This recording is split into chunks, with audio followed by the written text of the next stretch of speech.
Hey everyone, welcome back. Today we are doing a really highly structured, objective, visual deep dive into, literally, one of the most foundational texts in Islamic history. We're talking about Sahih Muslim, and specifically, Book 1, the Book of Faith.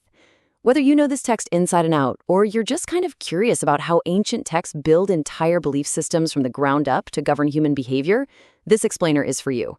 We're going to visually break down its core concepts right now. To really appreciate what we're dealing with here, you have to wrap your head around this absolutely staggering number, 300,000. Back in the 9th century, the compiler of this text, a scholar named Muslim bin al-Hajjaj, traveled all over the place: Iraq, Saudi Arabia, Syria, Egypt. And during those travels, he gathered and evaluated an initial pool of 300,000 individual historical reports. That is just a massive amount of data to process without modern technology. But get this, here is the incredible contrast. Out of that gargantuan initial pool of 300,000, only about 4,000 reports actually passed his incredibly strict, rigorous acceptance criteria to make it into the final collection. It was this monumental, just painstakingly detailed task of historical verification. Okay, let's dive into this. What exactly is in Book 1? I mean, how does it go about defining the absolute foundations of the belief system? What are the rules, the boundaries, and the underlying mysteries locked inside these carefully curated reports? To make sense of this incredibly dense theological document, we're going to use a sort of thematic pyramid of faith structure. We'll be looking at 1, the Sahih Muslim collection; 2, Islam, Iman, and Ihsan; 3, the pillars of practice; 4, branches of faith; and finally, 5, hypocrisy and major sins. All right, Section 1. The Sahih Muslim collection, historical context. So the entire text is built on something called a hadith.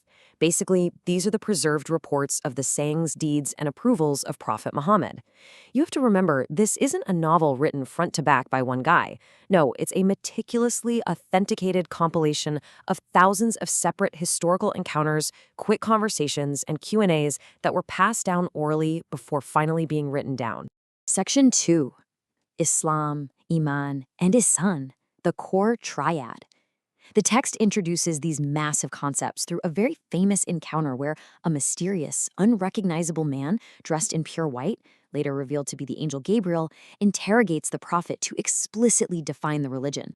So Gabriel first asks him to define Islam, and the prophet defines it very objectively as the outward submission and the physical practices required by the faith. It's the baseline, the visible bodily actions you actually do. Next up, Gabriel asks about Iman, or faith. And the text defines Iman as the internal counterpart to Islam. These are your inward affirmations, the unseen, deeply held core beliefs. Basically, it means affirming your faith in Allah, the angels, the books, the apostles, the Day of Judgment, and divine decree. Finally, Gabriel asks about Ihsan. Now, this is described as the absolute highest level of spiritual awareness. It's defined as the pursuit of spiritual perfection, worshiping Allah as if you are actually seeing Him, with this profound understanding that even if you can't see Him, well, He sees you. And this brilliantly illustrates the core duality presented in the text. On one side, you have the physical actions of Islam, your outward practices like prayer, giving to the poor, fasting, and doing the pilgrimage. And on the exact opposite side, you have the invisible internal affirmations of Iman. They really work together, completely mapping out both the body's actions and the mind's beliefs in one comprehensive system. Moving right along to Section 3, the pillars of practice, behavioral applications. Now, how do these high-level definitions actually translate into daily life? Well, the source text often explains this through these incredibly vivid anecdotes. Like there are stories of Bedouins literally grabbing the nose string of the prophet's camel to ask rapid-fire questions about getting into heaven.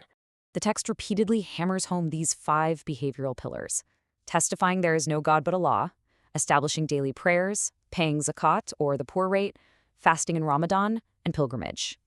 There's actually this fascinating little anecdote where a guy hears these 5 obligations and just flat out swears he will do exactly these 5 things. Nothing more, nothing less. And the prophet simply says, hey, he'll be successful if he's true to his word. So the baseline is strict, but it is super clearly defined. We also see these behavioral rules applied when delegations from remote tribes like the Abdul Qais came to visit. They basically needed clear, portable instructions to take back home to their people. So the text gives them these sequential steps: affirm belief, pray, pay zakat, and pay a fifth of war booty. But it also throws in these incredibly specific lifestyle prohibitions. Like, they were strictly commanded to avoid preparing wine in dry gourds, green-colored jars, or hollowed stumps. I mean, it was a complete top-to-bottom lifestyle reset. Section 4. Branches of Faith, the Spectrum of Belief. Let's move to and see how this builds into an even broader concept, because the text introduces this really fascinating idea. Iman is not a single binary point, but a vast spectrum. Think about the sheer range of what this text considers faith. I mean, the absolute highest branch is the grand theological declaration that there is no God but Allah. Makes total sense, right? But the lowest, humblest branch? It's simply removing an injurious object, like a thorn or heavy stone, out of the public path. It's literally just an act of basic civic duty, yet it's explicitly categorized right there in the text as a core ingredient of religious faith. The text also highlights this really beautiful, specific quote: "Modesty is a branch of Iman." And this is so interesting because it shows how personal character traits, sobriety, and just emotional restraint are woven directly into the theological fabric. It's telling us faith isn't just about grand rituals. It's about your everyday demeanor and how you carry yourself in the real world, a concept that honestly still resonates so much today. All right, on to our final part. Section 5. Hypocrisy and Major Sins, Establishing Boundaries. Having spent so much time defining what faith is, the text is equally precise about what it definitely isn't. When detailing the behavioral signs of a hypocrite, the text focuses heavily on interpersonal ethics and societal trust. It says a hypocrite tells lies, breaks their promises, betrays trust, and deviates from the truth when quarreling. It's making a really strong point here. You absolutely cannot be religiously sincere if you are socially deceptive. Then we get into the major sins. Now, beyond the supreme theological sin of associating partners with Allah, the list includes disobedience to parents and giving false testimony. But it also includes this jarring one: killing a child out of fear of sharing food. This vividly highlights the severe socioeconomic anxieties of that specific era, like extreme food scarcity, and directly addresses them with absolute moral prohibitions. It also specifically condemns adultery with a neighbor's wife, which heavily reinforces the sanctity of local community bonds. The text also takes an uncompromising, absolute stance on suicide. There is this stark, direct correlation between the exact method of suicide and the explicit eternal consequence described. Whether someone uses a steel weapon, poison, or throws themselves from a mountain, the text states they will repeat that exact act eternally. It serves as a remarkably graphic and uncompromising deterrent. But what happens when the lines between internal belief and outward action blur? The text addresses this through a really gripping anecdote about a commander named Usama bin Zaid. During a battle, Usama overpowered an enemy soldier, and just as Usama raised his spear, the enemy suddenly shouted, "There is no God but Allah." Well, assuming the guy was literally just saying it to save his own skin from the weapon, Usama went ahead and killed him anyway. When the Prophet heard about this, he was furious. Usama tried to defend himself, arguing the man only said it out of fear.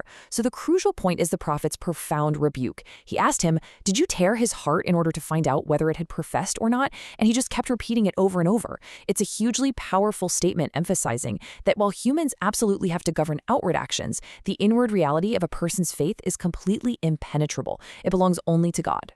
Which leaves us with a fascinating final thought. How do ancient texts balance the absolute boundaries of law with the impenetrable mysteries of the human heart? Sahih Muslim, Book 1, offers this highly structured framework, a pyramid built on distinct physical actions, nuanced behavioral branches, and stark moral boundaries. But ultimately, it recognizes that the truest core of belief remains totally unseen. Thank you so much for exploring this fascinating material with me on this explainer. Keep wondering, keep learning, and I'll catch you on the next one.